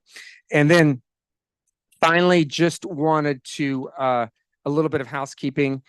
You know, it's not a community board meeting and an outgoing chair without a proclamation. And Jeffrey, I know Natalie agrees. You are and have been an exemplary leader for this community on CB4. I don't, you know, no offense to any chairs here, previous or future, but you have been an amazing outspoken voice on behalf of our community. You have pushed us every step of the way on so many issues, whether it's housing, traffic, small business, quality of life. It's just been incredible. It's incredible the amount of press you've gotten too, but that's just something I'm jealous of. Right. So I have a proclamation. honoring Jeffrey LeFrancois for his extraordinary contributions upon the end of his tenure as chair of Community Board 4. I will read a few paragraphs, if that's okay. Whereas on the occasion of his last meeting as chair, I am proud to take this opportunity to honor Jeffrey LeFrancois for his dedication and efforts as chair of Community Board 4 over the past 2 years. And whereas Jeffrey has led Community Board 4 with enthusiasm, passion, and dedication, and has steered the board through numerous complex issues and projects. And whereas under Jeffrey's leadership, Community Board 4 updated its affordable housing plan, making itself a leader in championing new housing development and addressing New York's housing crisis, and making Community Board 4 the only board in the city of New York with an affordable housing plan. And whereas Jeffrey has led the board in providing input and guidance on essential projects for the district and the city of New York, including the Penn Station project, the Port Authority redevelopment, Bayview, NYCHA redevelopment, and much more. And whereas under Jeffrey's leadership, Community Board 4 has continued its role as an astute and insightful partner to elected officials and government agencies, ensuring the community voices are represented in every project that happens on the West Side. It's a little bit about reading your obituary before it actually happens. Right? Yeah. Oh no, Lowell's, yours was different. Yours was different. And whereas Jeffrey has worked closely with the rest of board officers, committee chairs, and members to draw on the immense expertise of Community Board 4 members and set the standard for Community Board citywide. And whereas LeFrancois rhymes with je ne sais quoi, that was not in yours.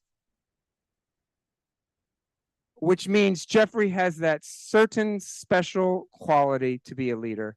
And whereas under Jeffrey's leadership, Community Board 4 has continued to fight for safer streets, more green space, better social services, and a more livable and vibrant district for everyone who lives or works or visits Community Board 4. Almost finished. And whereas beyond his role as Community Board Chair, Jeffrey has worked to strengthen the West Side of Manhattan by serving as the Executive Director of the Meatpacking District, and will continue to serve the West Side for years and years to come.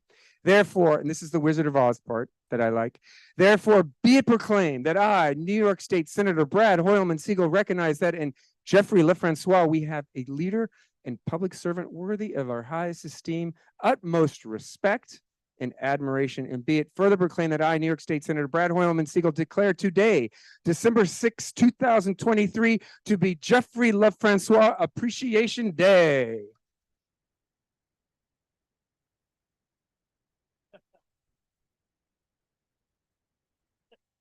Can we get a picture? One picture. Yours is coming. They started meeting. They're going up.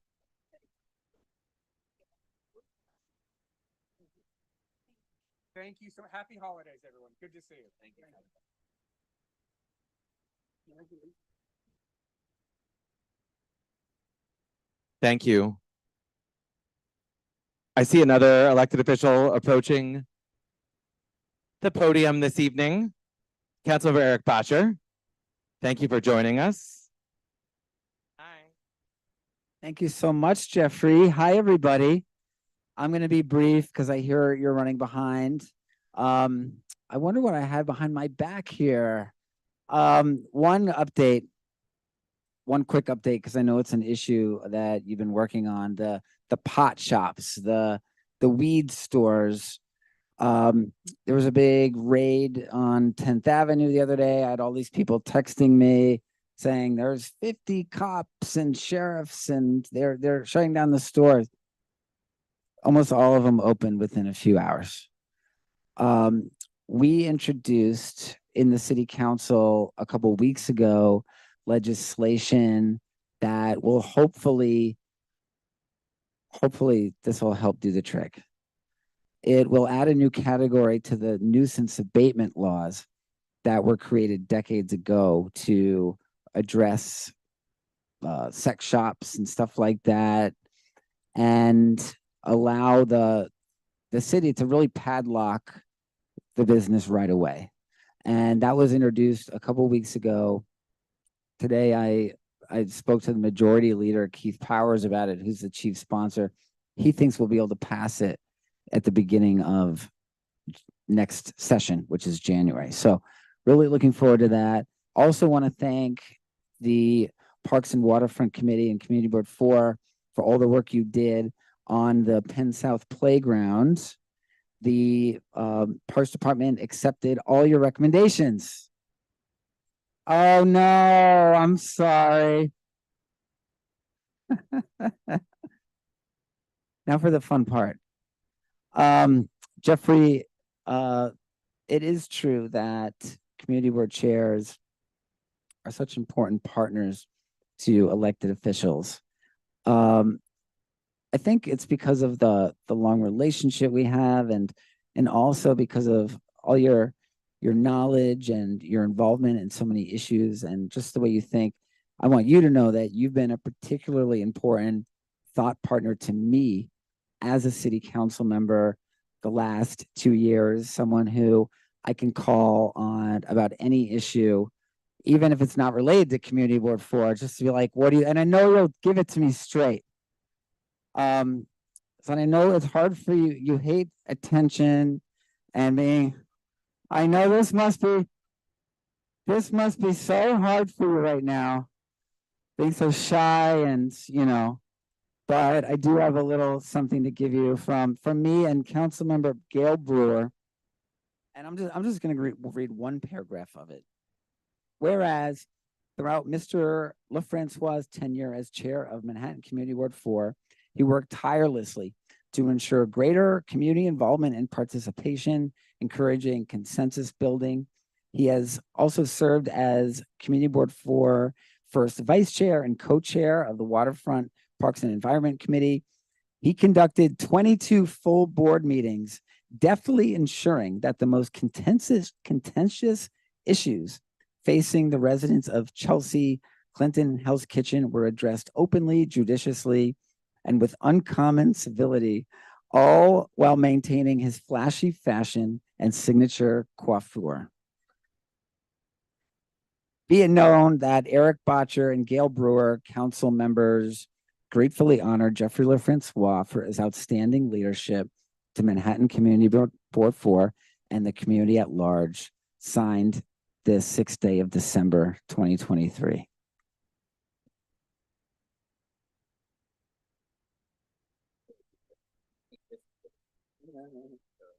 Take a quick picture? Yeah.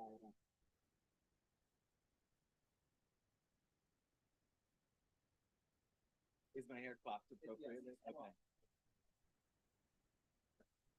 Okay. Thank you, council member. And Gail. And Jessica, I'm so excited to work with you. Congratulations. Thanks, everybody. Thank you. Okay. Thank you all for your patience on that. Moving on to the next item on our agenda, the report from our esteemed and always patient district manager, Jesse Bodine. Is this the right one? Yep. I hope it is. I will try.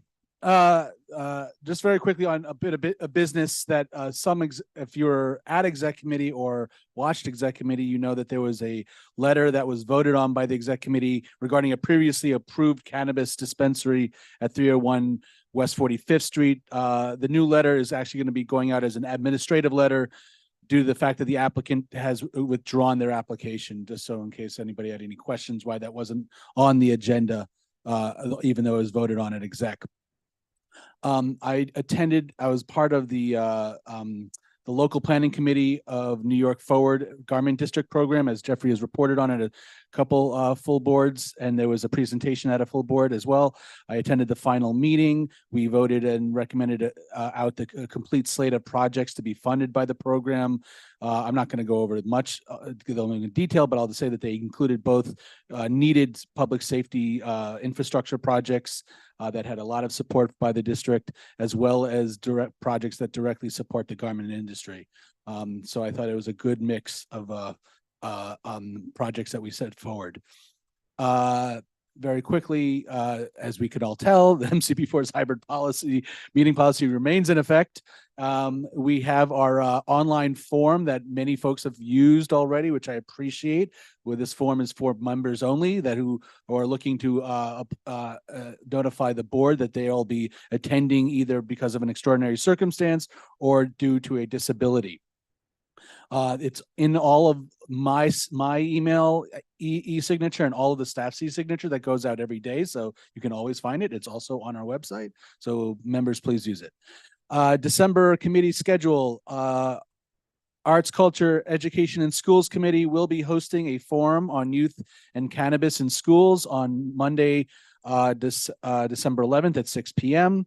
The following up that is our cannabis task force that will be meeting on Thursday, December 21st at 6:30 p.m. Executive committee is tentatively scheduled for Tuesday, December 26th due to the holiday. Just to let you know, that's the only major change in our committee schedule. All other committees will be meeting at their regular time and date, and the office will be closed on Monday, December 25th for the holiday. That's it. Thank you, Jesse. Up next, our election of new executive officers. Alice? Thank you. This year we are going to be, my name is Alice Wong. I was the chair of the nomination committee, and we are going to be doing votes for our 2024 slate.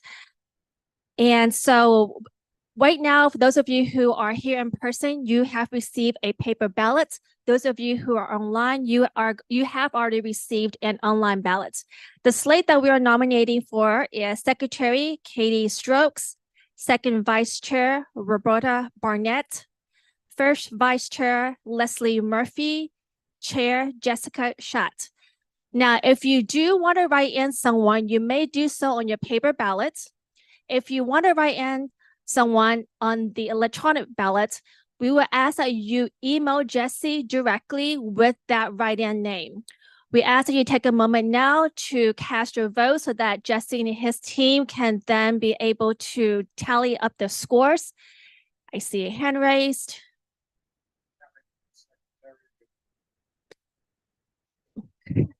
Oh, so the question was, are we only going to have one secretary going forward?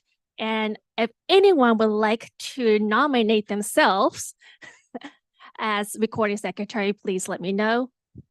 Also, there is a provision of the bylaw that it's at the discretion of the chair to fill places accordingly, and it can rotate. So that is something, if somebody doesn't sign up for it, will be what happens per the bylaws. So consider yourself notified, ladies and gentlemen. Are there any other questions? Great, thank you. Thanks, Alice. Appreciate your work on this. And if everybody could fill out their ballot. Jesse, is those working there? Jesse will be collecting the ballots, everybody. We love voting on our non-typical election days. You know, we should have a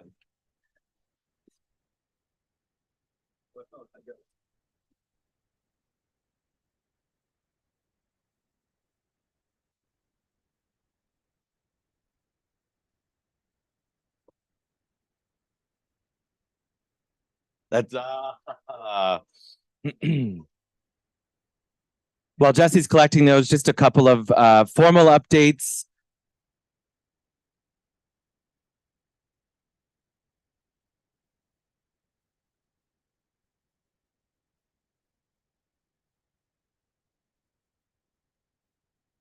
Yes.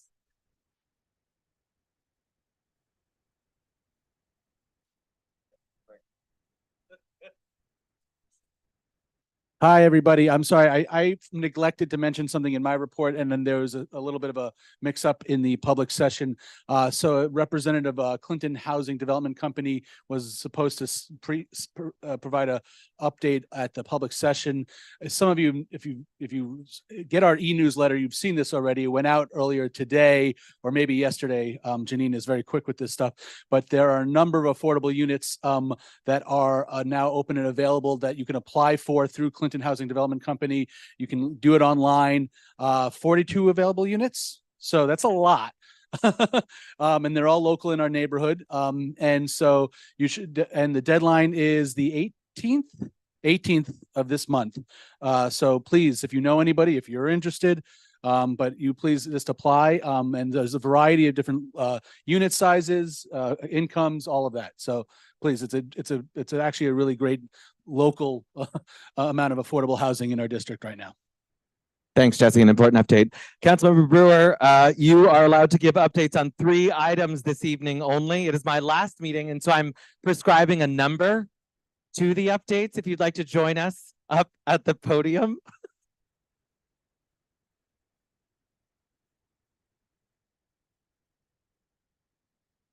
See, I teed you up perfectly for that, Gail. I teed you up perfectly. I really don't have to listen to him. Anyways, honored to be at board 4. The first thing I mentioned, I know I just saw Eric on the way out, is the budget is December 11th. That's Monday, 10 o'clock, and probably till late in the evening. Normally there is a tweak for the November, but there will be, I think you all aware, these budget cuts I think are outrageous. There's too many of them. It's libraries, it's schools, it's composting, and the list goes on. So feel free to testify, individually from your program or from the board.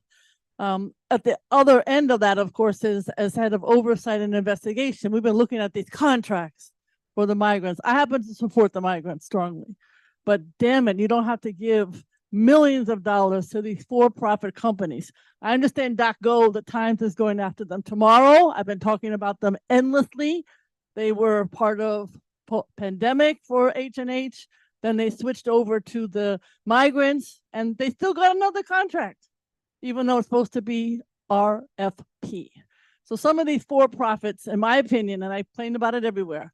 And the other issue is, God damn it, don't take those kids out of school.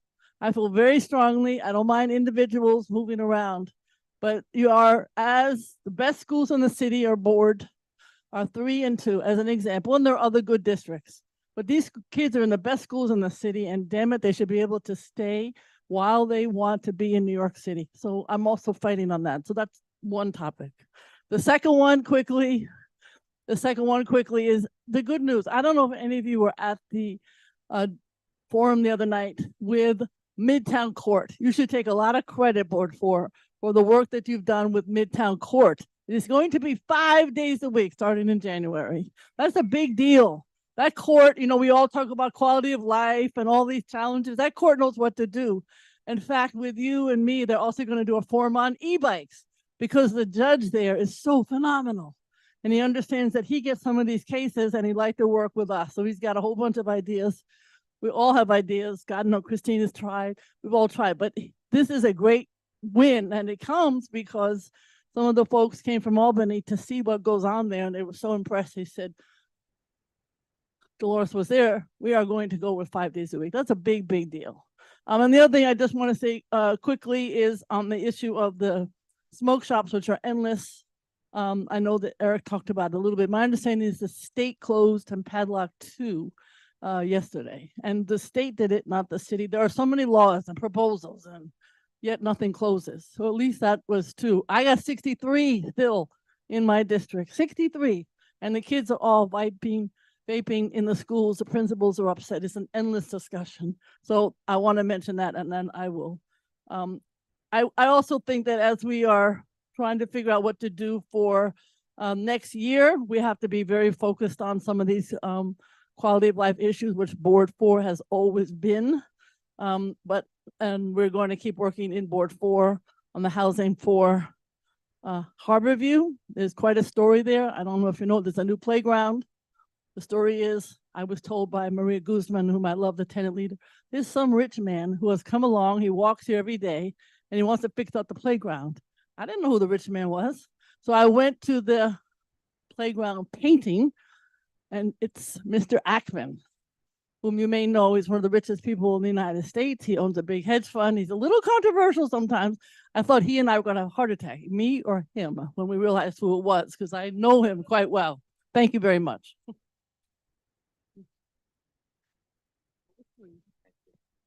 Thank you, Council Member.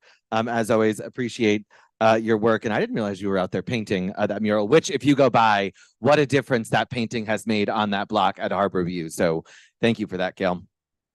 Okay. Updates from the chair. Port Authority Bus Terminal Working Group continues to meet. We are continue to take a lot of steps forward. There's occasional steps backwards, but we have briefed our elected officials from the federal government on down.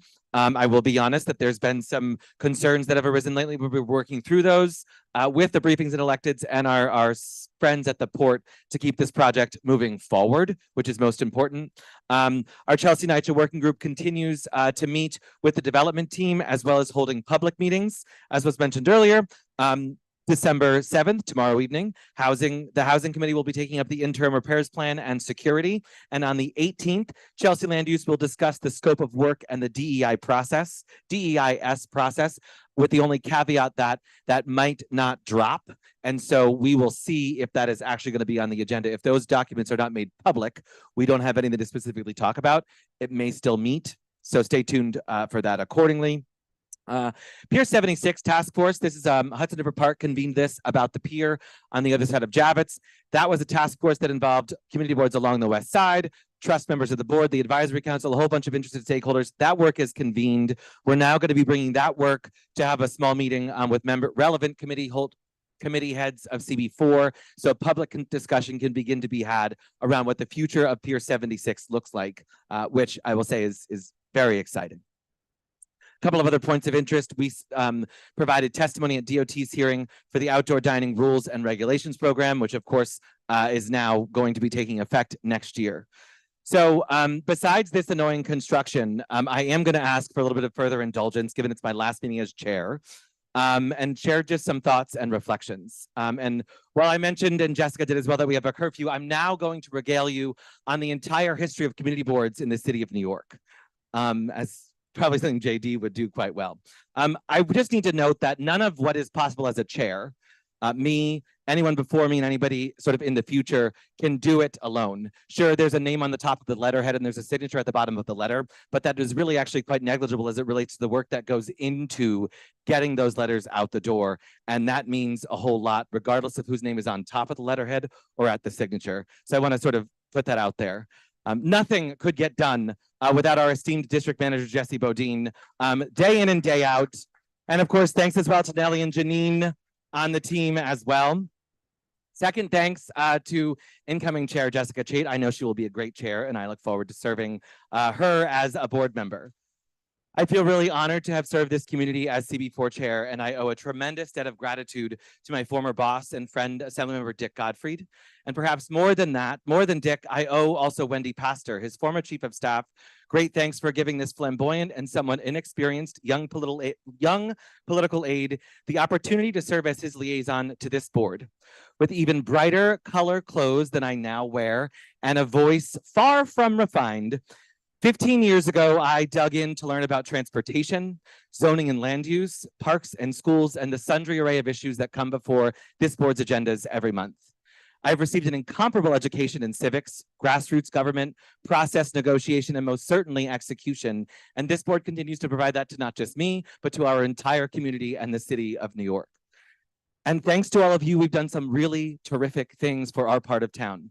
We've made waves along the waterfront on issues that affect the entire city. At Pier 94, a film studio is taking shape that will bring jobs to our community and big improvements for pedestrians and cyclists, as well as bathrooms to Clinton Cove. While we didn't get all we wanted from that lengthy toe-to-toe with EDC and Vornado, as Leslie knows well, our fight was valiant and notable for the approach that we took, which wasn't about the use, but about the value of a municipal asset. And it was noticed, too, given that a certain local paper called the New York Times happened to write about it. On housing, we've done more than move the needle. We've established a guidebook on how to site and plan buildings. While we continue to tinker on something we've established, other community boards are just beginning to talk about the issue and figure out how they can address housing in their communities. And finally, at long last, at Borough Board meetings, they're no longer lambasting housing, but talking about how they can bring it to their community, much like we long have. And it's not an overstatement to say that CB4 has saved lives through our transportation planning and advocacy and established policy locally that informs discussions in all 5 boroughs: safer bike lanes, busways, pedestrian crossings, daylighting and turning lanes, and some of the city's first walk lanes too. We welcomed thousands of New Yorkers right here in our backyard, although we all agree that more community engagement and better planning in the process would go a long way. We've improved parks and opened new ones, created dog runs with much talk about them, and put huge infrastructure projects like shore power front and center. And there's education and liquor licenses and trash and cannabis and all other important things that each committee takes up month after month. To call the West Side home is a wonderful thing. Many often say we are Broadway's backyard, and as I've often say, cue the lights to start our meetings because we are home to so many in the theater and arts industry. And while I'm an East Coast kid, it's also really easy to say that the West Side is the best side in New York City. And while there's a whole bunch of things that we love to hate, like the glaring footprint of the Lincoln Tunnel, the garden over Penn Station, the bus terminal, and tourists who don't walk fast enough and take up the entire sidewalk, there is also so much that we love to love, like Hudson River Park and Hudson Guild and the Fountain House, the green roof at the Javits, the historic townhouses of Chelsea, and the remarkable upcycled tenements of Hell's Kitchen, the public art along the High Line, and the never-ending churn of people who are trying their damnedest to make it here. Many have opined on the greatness of our town, and many have even tried to write our obituary too. I think E.B. White has said it best in his essays written on A Hot Summer Day in 1949, Here is New York, which very much still rings true. New York is the concentrate of art and commerce and sport and religion and entertainment and finance, bringing to a single compact arena, the gladiator, the evangelist, the promoter, the actor, the trader, and the merchant. It carries on its lapel an unexpungible odor of the long past, so that no matter where you sit in New York, you feel the vibrations of great times and tall deeds, of queer people and events and undertakings. New York blends the gift of privacy with the excitement of participation. And better than most dense communities, it succeeds in insulating the individual, if he wants it, and almost all everybody need and want it, against all enormous and violent and wonderful events that are taking place every minute. All of this to say, thank you. While I didn't always agree with the board's final position on issues big and small, I am proud to be part of a process where what we decide to do is steeped in ensuring that all voices are considered as we advocate for our neighborhood and move issues forward in the constant slog of our fair town. And back to the future, I am really excited for Jessica to lead our board next year and for the future of Chelsea, Hudson Yards, and Hell's Kitchen. And now, since there is indeed no business like board business, we get to go on with the show, which is onto the business portion of our agenda, everybody. Thank you. I appreciate the indulgence. Item 1 is back to committee. So over to Bert and Frank for BLP, please. I don't see any need to single out any of the BLP items, so I'll just take any questions on items 2 through 9.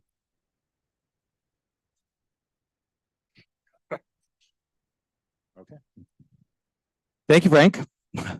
May Frank serve as a model this evening. Leslie, actually, is Marty here too? He's online, right? Lowell's doing it? Okay. So I'm going to follow Frank's model. I'm not going to talk about the letter. What I'm going to tell you is this letter, before it was sent, already got results, as was leaked by Eric. The Parks Department has already acceded to the 7-foot fence and keeping 3 courts, 2 basketball courts and 1 volleyball court, in addition to the sway fund. So we pretty much got what we wanted just out of a draft letter that was posted on the website. We are going to send the letter for posterity's sake. There were a couple of suggestions from Betty, and we'll incorporate those, but we basically got what we wanted already. So congratulations to us. Good stuff. Thank you, WPE. Leslie, Christine, for transportation, or is there a question?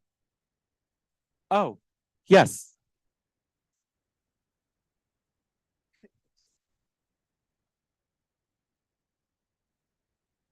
I know, fully aware. Over to transportation for their letters. Christine and Jesse. I sent Christine to go out and get the microphone, and she did. You just stayed Yeah. put. Thank you, Christine. I'm kidding. I'm bossy. No, thank you. I will not dive into the letters, but if there are questions or comments, I am happy to take them. I think they're relatively straightforward. Any questions or comments for transportation? JD? A bunch of small edits. I saw those as well. All of those are being considered and incorporated. Yes. Mr. Noland.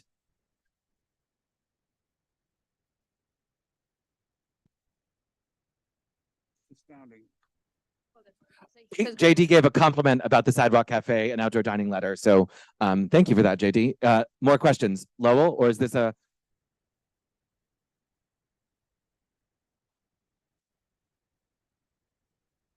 Microphone. The second paragraph of the daylighting letter is a little hyperbolic for what this board usually does. Would appreciate it if you could tone that down. I am not scared to walk across the street. And I don't think anyone else here is either. You might be, Christine, but I move faster than you do. Yeah. So listen, I think I can tone down. I think I can tone it down a little bit. I do think, though, it does reflect a lived reality of people in our district of concerns about looking left, looking right, looking left, looking right every time you cross both the bike lane and the car lane. And daylighting is a safety feature that will improve safety with regards to cars and with regards to bikes speeding by, because it improves the line of vision. So I am not disagreeing with the purpose of the letter, just the tone of the one paragraph. Sure, and I am just saying I am happy to tone down the language, but I do want to convey that we are fearful of motorized vehicles in our neighborhood. Thank you, Lowell. Sure. I have to agree with Lowell. Just I think that it is a little hyper. It's up right here. Got it. I think it's a little over the top as far as the language. Like, we're terrified to cross the street. I think you just heard from the people, and we hear every month that people are, and what we hear in the block associations and the community councils, people aren't terrified of cars, or at least they're not expressing that. They're terrified right now at this point in time of bikes or mopeds, or, or whatever we have heard. And I know we just had a letter a month or two ago about it, and that language was not as strong at all. So now we have this, and the language is it's a little much, and I think it's skewing a certain way. Not that we're against any of the suggestions, but if you could just. First of all, yeah, thank you. So I almost wish we'd had included a little bit more of that language in the last letter, but I think one way that I would want to then improve this letter, if I may, is to mention the fact that to make it more clear that the daylighting initiatives that we are asking for are with regards to both concerns with cars and with bikes, because I do think that it improves safety around both. And so, yes, I'm happy to tone down the language. I hear loud and clear from those on the board, but I would like to at least keep some of the emotion of the paragraph there. Dolores? So just to Lowell's first point, which I think is really key, it's the tone that the board normally takes.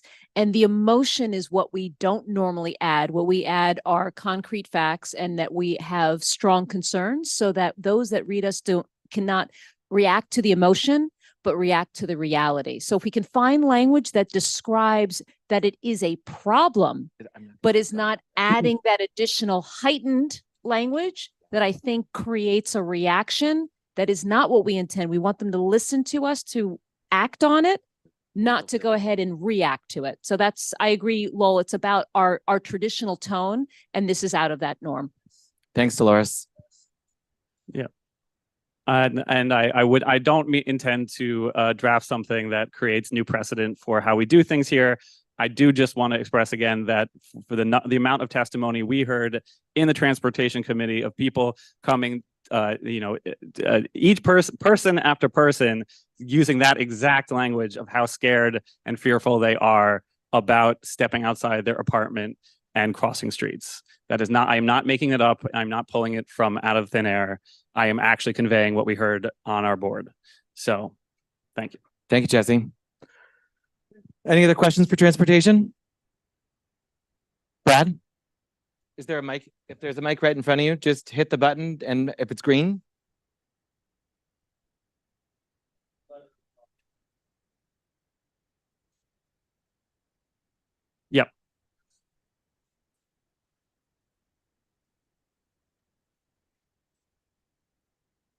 No, different letter. Brad, are you sure it's green? It's in the back of the room, Carrie. I was going to repeat the question. It's about the bike letter and the Okay. ticketing of it. Thanks. Sorry, Carrie. Sorry.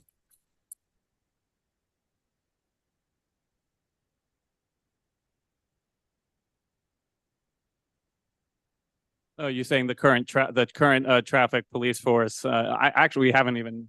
I don't know if we consider it, but I'm happy to put that into the letter as an additional idea. Yeah. The problem is, I think it actually takes people on bikes to issue tickets for people who are other bikers who are speeding. Yeah. Oh, sure. For the register, I see what you're saying. Sure. Happy to add that. No problem. Thank you, transportation. Thank you for the questions. Another question. Okay. Betty has a question too. Yes.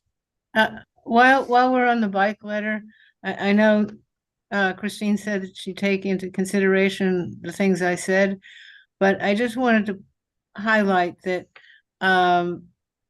it would be good if there was any information or facts about when tickets are issued, whether or not there's a fine or what is the follow-up on tickets, and also if there's any follow-up on accidents and what the punishment is for an accident.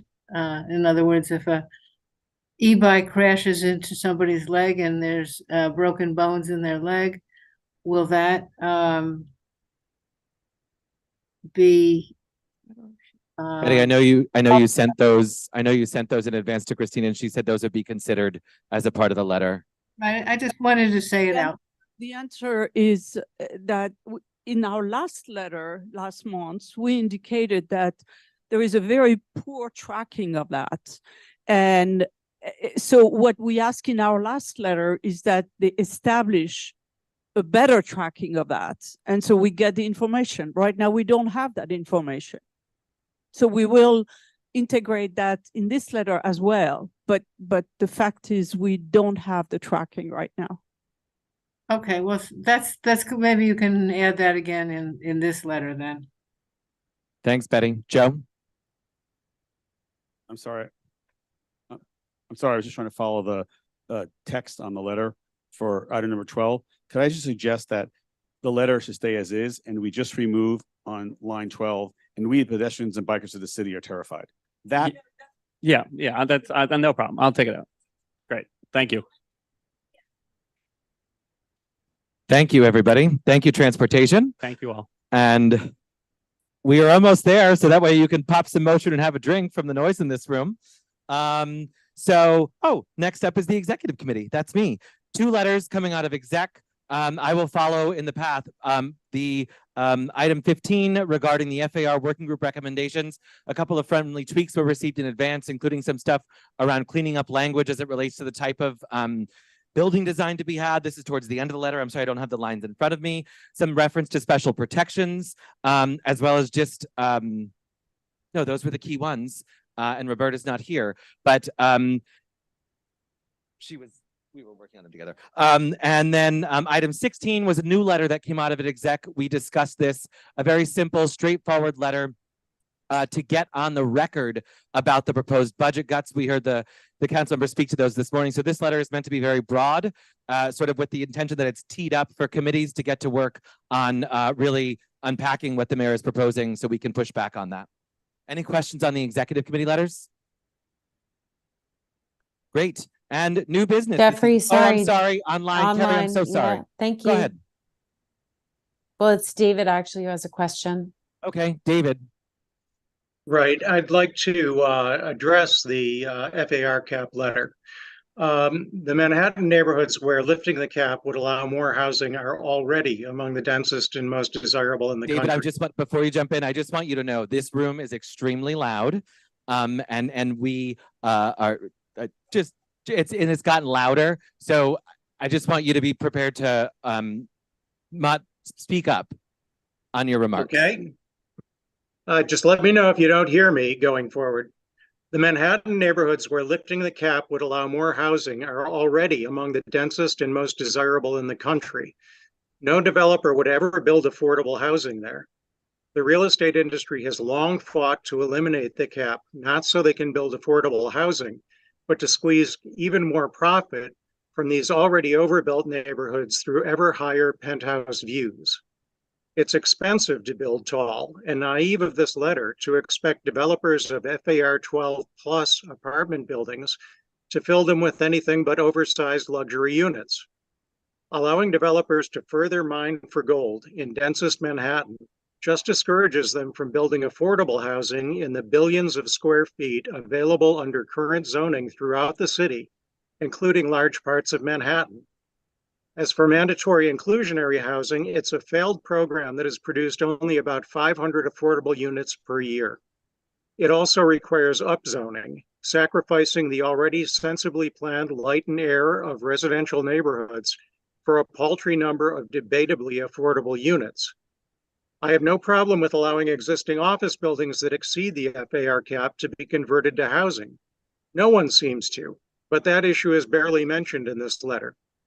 The urban planner and zoning expert George Janes told the working group he found the 12 FAR cap a useful governor on poor planning instincts by the city. This letter places far too much trust in the city. I'm also troubled by the path this letter followed to us tonight. It began as an inappropriately unilateral letter by the Hell's Kitchen Land Use Committee that should have been drafted in concert with Chelsea Land Use and HHHS. The working group was created in response to objections over this. As a strange kind of keynote address to the launch of the working group, former Deputy Mayor Vicky Bean, a longtime advocate for lifting the cap, addressed the full board. That suggested an agenda to me. I was blocked from serving on the working group even though I asked to be included. I also asked without success to have Andrew Berman of Village Preservation made a panelist. Andrew is one of the best informed critics of lifting the cap. Speaking as a member of the public, he told the working group about 10 Fifth Avenue, a 5-story building with 19 apartments that, despite being landmarked, is being replaced by a new 19-story building with only 14 luxury apartments. We should be more focused on preserving the affordable housing we stand to lose than hypothesizing about new units we might gain. The risks to existing affordable housing and neighborhood character far outweigh the potential gains from lifting the cap. Upzoning makes it more profitable to demolish current buildings. It puts a target on the back of existing affordable housing. I attended or reviewed every board meeting this year in which the cap was discussed. I remain convinced that we should tell the city and state to retain the cap, full stop. This letter dangerously signals that we expect and could live with losing the cap.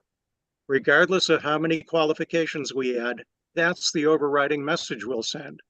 And why would we ever expect city planning to adopt or perpetually honor our conditions? They've so often shown disregard for community concerns. I think we're better off reminding the governor about the political liability. I respect the written remarks in advance, but I do need you to wrap it up. We should keep fighting, not offer terms of surrender. Thank you. Thank you very much. Appreciate that. And the new Betty, did you have a question? No, I have 2 comments. Thank you. Number one, I agree with David, and I'm going to vote against this letter. Number 2, I agree with the points that David makes.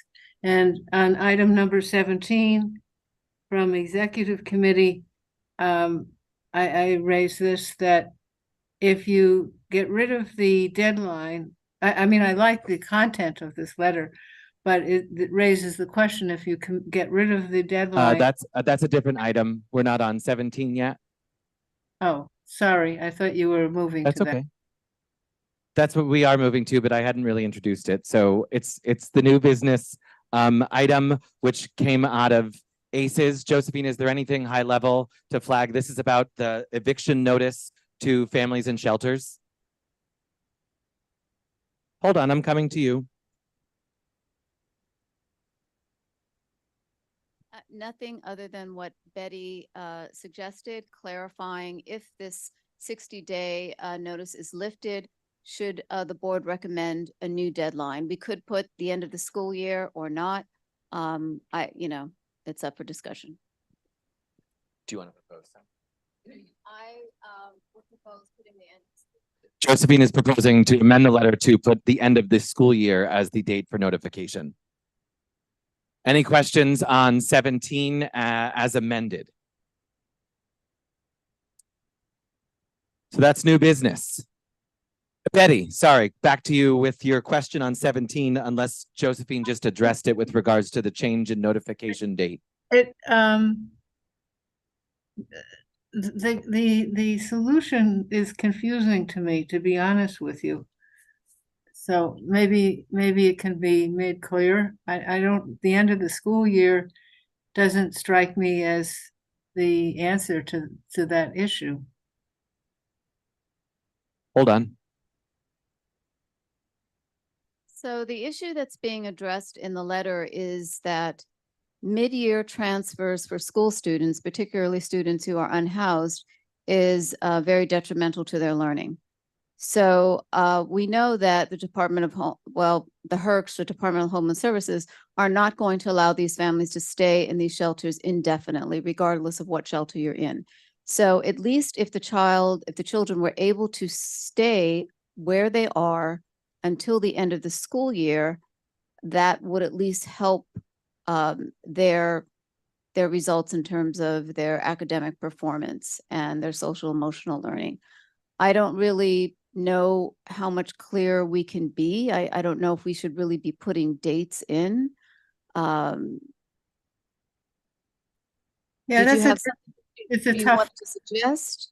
It's a tough one, because if it's at the end of the school year and then they have to go to a different location, they have to start a new school in a different area.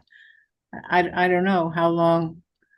Maybe you just need to say that issue should be revisited, or maybe we shouldn't take a definite date, or that's another way of handling it that needs to be clarified. Anyway, yeah, Okay, but then the letter could stand where it is then. I mean, Katie has something she'd like to say. I would suggest maybe on this topic that I think it's a great letter, and I think we should actually remain silent on what other fix they might want to propose. But I think that we should just make very clear the position which Iris suggested, which is that students should not be transferred to a different school during the school year.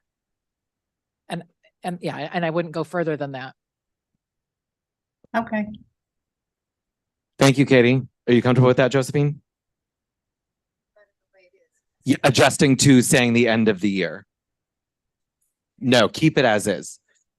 Got it. So the recommendation is to keep as is. Got it. Thank you. And thank you for that new letter. I think we can all universally acknowledge the problem is, no matter what, it's a bad situation as it relates to what these kids have to endure. Jesse, before we call the roll, is there? Oh, that makes perfect sense. Should we do that before we call the roll, and then we'll do roll and then we're done? Alice, results, please. We have the accountants have arrived. Oh, okay. So with the Oscar goes to me for announcing the winners, which will be for over majority votes. We have our slate, which is Kathy as our secretary, actually, Roberta as our second vice chair, Leslie as our first vice chair, and Jessica as our chair. Congratulations to everyone. Thank you, Alice, and congrats to the new slate across the board. And now, Katie, to call the roll, please.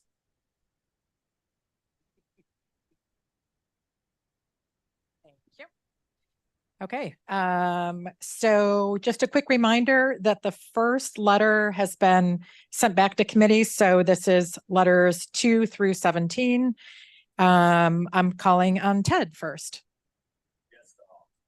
Great, thank you. Manha? No to 15, you said? Thank you. Roberta's not here. Christine? Gwen? Leslie? Viren? 15, you said? Okay, thank you. Wilson. Oh, okay. Jessica. Lisa. Not here? Online, anything? Okay, Marty? No to 15. Yes to everything else. Thank you. Paul? Tina? Tina D? No to 15, yes on the rest. Pete? Wendy? Not here. Matt? Peony on 14. Yes to the rest. Jesse? Thank you. Flipping pages here. Candace? David Haluka? No on 15, yes to the rest. Thank you. Frank?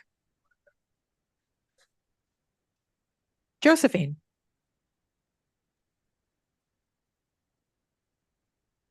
Inga? Harry? No on 15, yes to the rest. Got it. Lowell?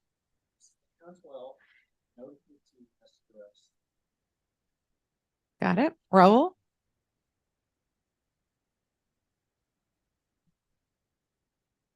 Bert? Chris? LeBron?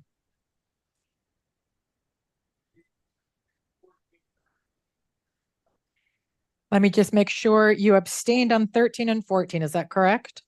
And said no to 15 and yes to the rest. Great. Thank you. Rachel?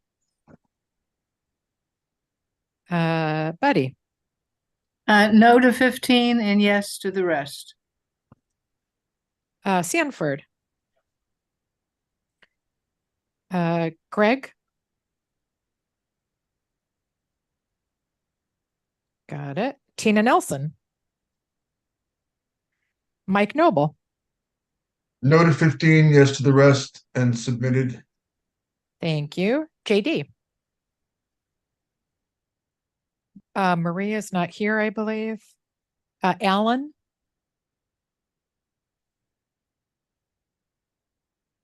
Brad? Joe? Dolores? Me? I'm abstaining on 15 and yes to the rest. Charles? Hector? Okay. David? Warren? Rodney? Thank you. Alice, where are you? No to 15, yes to the rest. And now Jeffrey. Yes on all. Yes on all. I think I have everybody. Okay, thank you. Thank you, Katie. I don't think we can because it's all paper and online. So if folks want to wait, otherwise that would be reported out tomorrow. Oh, duh, Dolores. No, there was, 17 no's, 2 abstentions, and I don't know the total in the room this evening.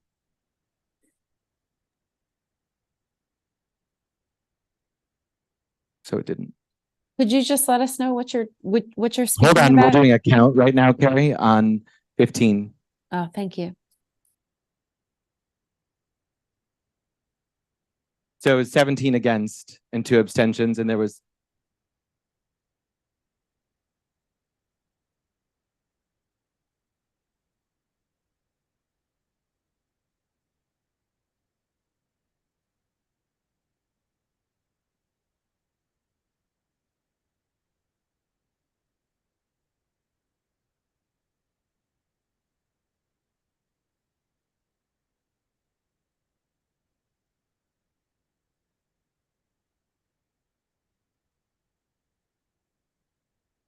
one vote.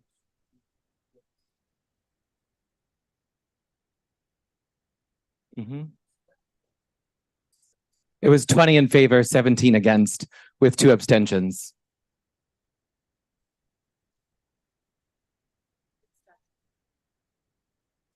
No, there was only 2.